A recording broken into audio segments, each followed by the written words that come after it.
Hey subscribers. Hey YouTube, Rob here, doing another video for you, doing a DVD Blu-ray update, mid-month update, because I've got a fair bit to show.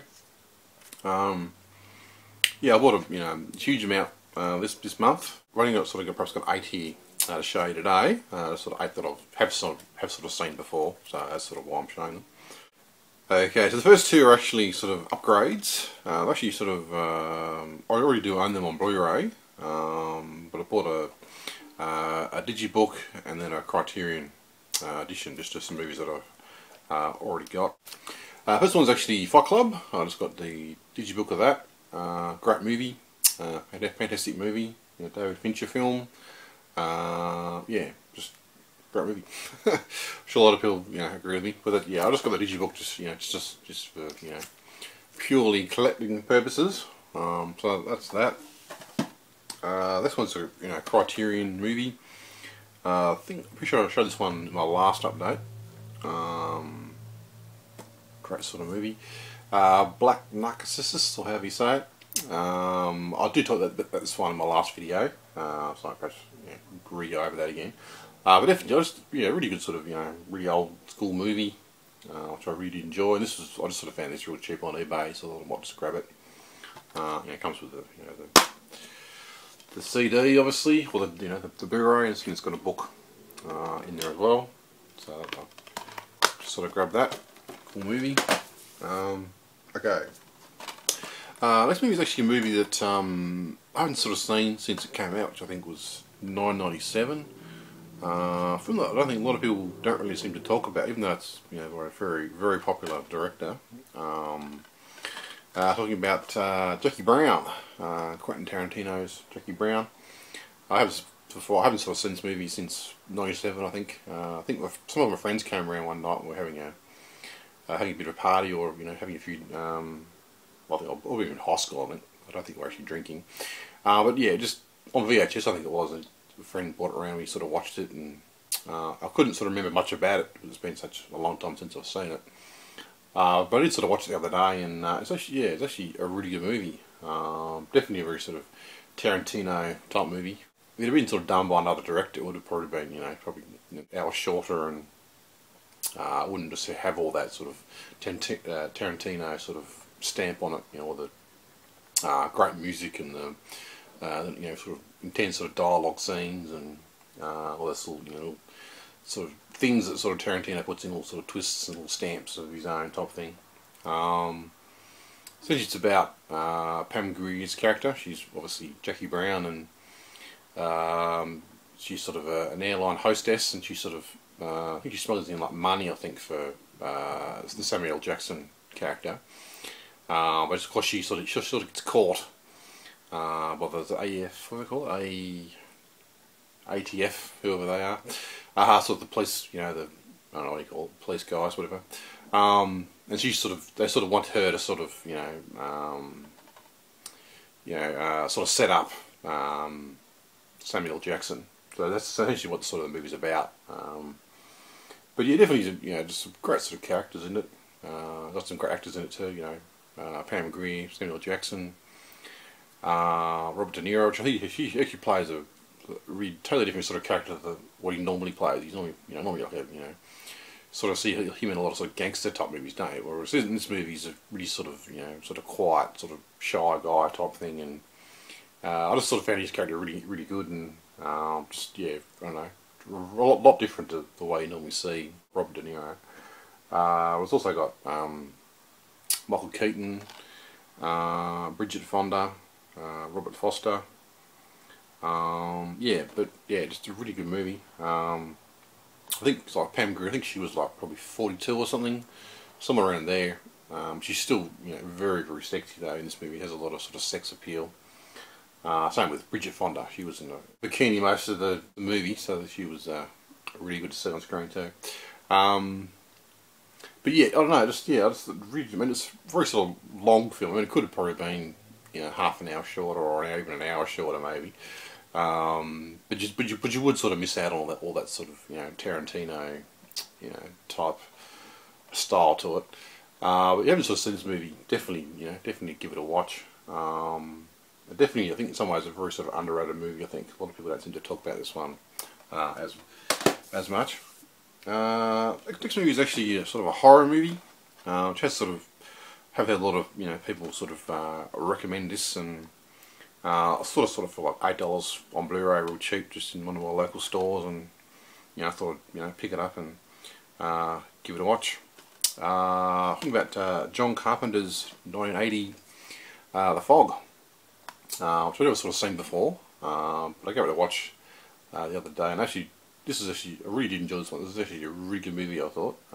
Just very sort of a lot of obviously the Halloween movie, great sort of style to it, and really old style of way of sort of filming it. Sort of great sort of cinematography in it, and good storyline and great sort of characters, and just very sort of well made, I think, for what it is, type thing. It's just this is not a particularly good release of it though. It's got no special features whatsoever. Not even subtitles, which was a bit annoying.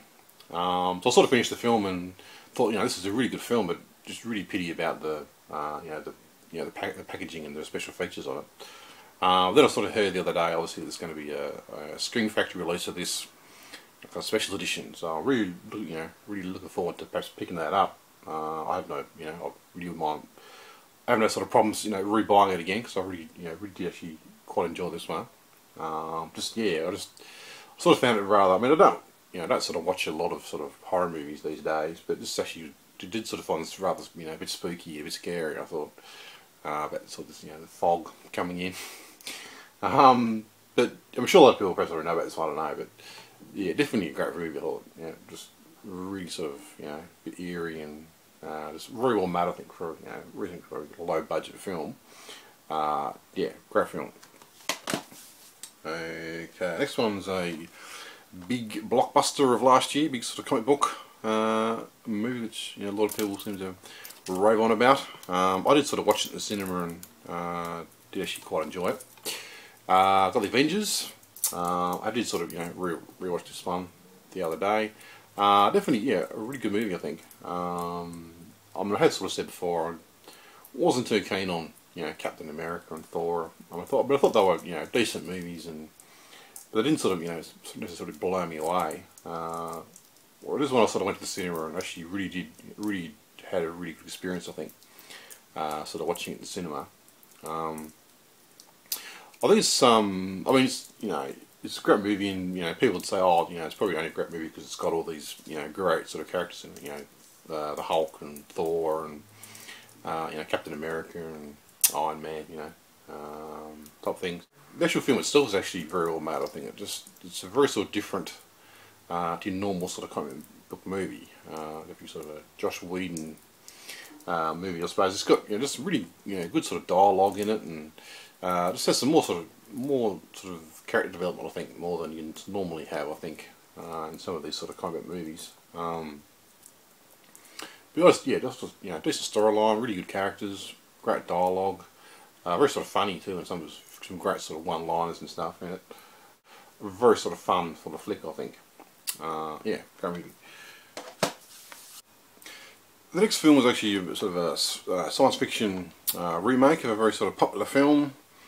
Got the Total Recall remake.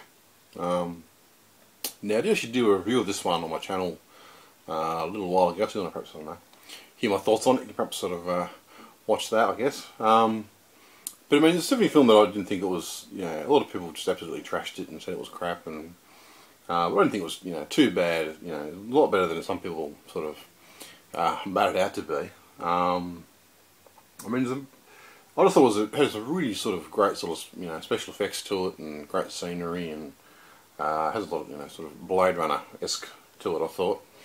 I mean, it wasn't necessarily a perfect film. I have sort of watched it at the cinema, and then I'll rewatched it again, watched the extended cut.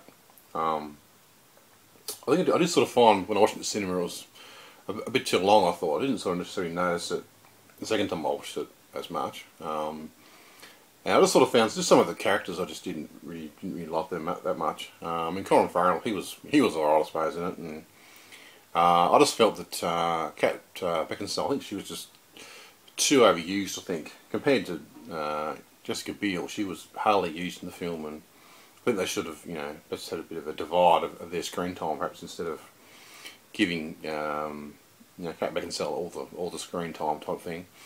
It would have been good, good to sort of see a bit more Jessica Biel. I think a bit more of her backstory in it. I just sort of found some of the dialogue I thought wasn't all that great, and I don't know. I suppose it's very. You sort of watch the first movie. That's obviously the nostalgia movie. Everyone just really loves that movie, and so I think it would be hard to perhaps sort of make a remake. I think in some ways this is a bit too much over the top. It's all perfect sort of great scenery and just a lot of money spent on it, and it was, I don't know, compared to the sort of the first movie, which is in some ways a kind of a sort of a low budget type movie. It's very, I don't know. It's sort of, I don't know. Some ways it's sort of the you don't necessarily need to spend billions of dollars to make a great movie. You can sort of make great movies on a low budget. And I sort of found that Kate Beckinsale, she was sort of playing a bit of reminded me a lot of the in Terminator 3, the sort of the female villain in that. She was very much like that character. I thought, sort of running real fast and very intense killer type thing.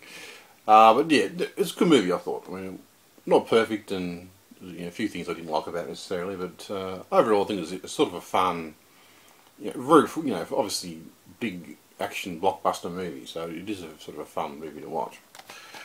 That's that. Another sort of science fiction movie that was a big sort of blockbuster, but I don't think a lot of people don't seem to sort of talk about it. I'm not sure when it came out. I think it was a few years ago, 2009. I don't know, probably even before that. Got IRobot with Will Smith. I've seen this one a few times before. It's been a while since I've seen it though, but I did sort of watch it the other day, and I actually did really enjoy this one. I thought it was a very well made movie. I think it's like an hour, and so it's about 2 hours nearly. So it's a very sort of rather sort of I don't know, lengthy movie I suppose in some ways, but it sort of is enjoyable for the whole sort of running time of it.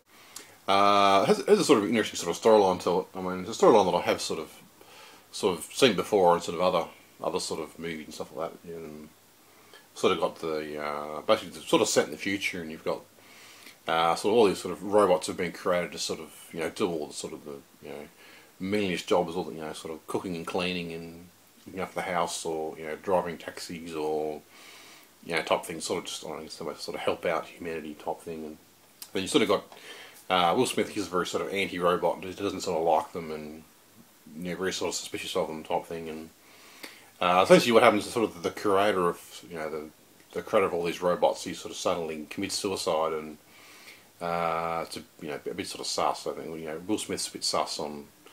He thinks maybe something, maybe one of the robots had something to do with it, type thing. Even though the robots are, by their programming sort of, prevents them from hurting humans, type thing. But Will Smith's not, 100% convinced.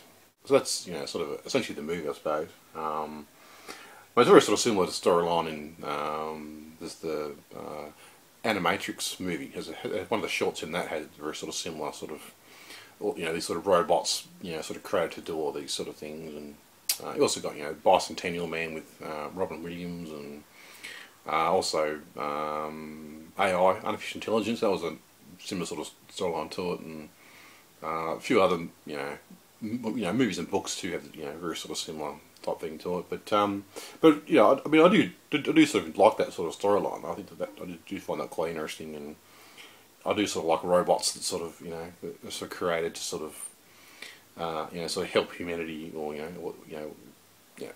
what's their role, I suppose, in humanity type thing, which is a very sort of interesting question type thing. But yeah, I thought it was a really good movie, and yeah, good. And last of all, just a DVD, sort of a foreign film, orgy tattoo movie, because I'm a big sort of fan of hers, and I've never sort of seen this one before. It's called Baby Blues. Now this is actually her, pretty sure it was the second film I think she ever made. Well, I don't know, it might have been the first, I don't know. It's either one of those two. It's sort of like a very sort of low budget, TV movie. Especially sort of qualities, DVD qualities, or not all that crash shot, and I mean, some of the acting I thought was not all that great, and some of the direction was wasn't that great, and I don't know, I thought some sort of scenes should have perhaps been reshot because they weren't necessarily all that great. But essentially, it's about sort of this sort of young couple. Audrey had her and her husband sort of move into this sort of house, and a few months later they're sort of getting some, pretty sure it's just like some renovations done in the basement, and the workmen sort of find this sort of this skeleton of a sort of a baby, sort of buried in the rubble type thing, and so obviously the police are called because they're not quite sure what to do, where this sort of skeleton come from type thing, and so that's sort of essentially the movie. And you've got the the detective guy, sort of, especially the rest of the movie, sort of interviewing people, the previous owners and the young couple and all the people involved type thing, and just sort of getting to the bottom of it, and where this sort of this skeleton come from type thing. But I mean, it's definitely a film that I did sort of enjoy though. I mean, it was not necessarily a great, well-made movie, but it did have an interesting storyline to it, and I get to see, obviously it's got Audrey Tautou in it, and you get to sort of see a fair bit of her, if you know what I mean. But yeah, I just thought it was definitely a film that I would perhaps sort of rewatch again. It wasn't, it was worth a rewatch, I think, at some point. But yeah, a pretty good film, I thought. Right, so that's that's my sort of, I don't know, mini update, I suppose. I've got a big, huge stack of more stuff, more stuff to come. I've ordered some more stuff as well, still to come. So yeah, thanks for watching. I've got some new subscribers recently, so big thanks to them. Thanks for watching my videos and leaving comments, and it really does mean a lot. Yeah, so I'm sure I'll be back at least in another 2 weeks to do another TV update, but I might try and fit in perhaps a few. Might perhaps try and do a few movie updates or movie reviews, I should say. Before that happens, before the end of the month, whatever. Yeah, so that's it. Thanks for watching, and I'll see you soon. Bye.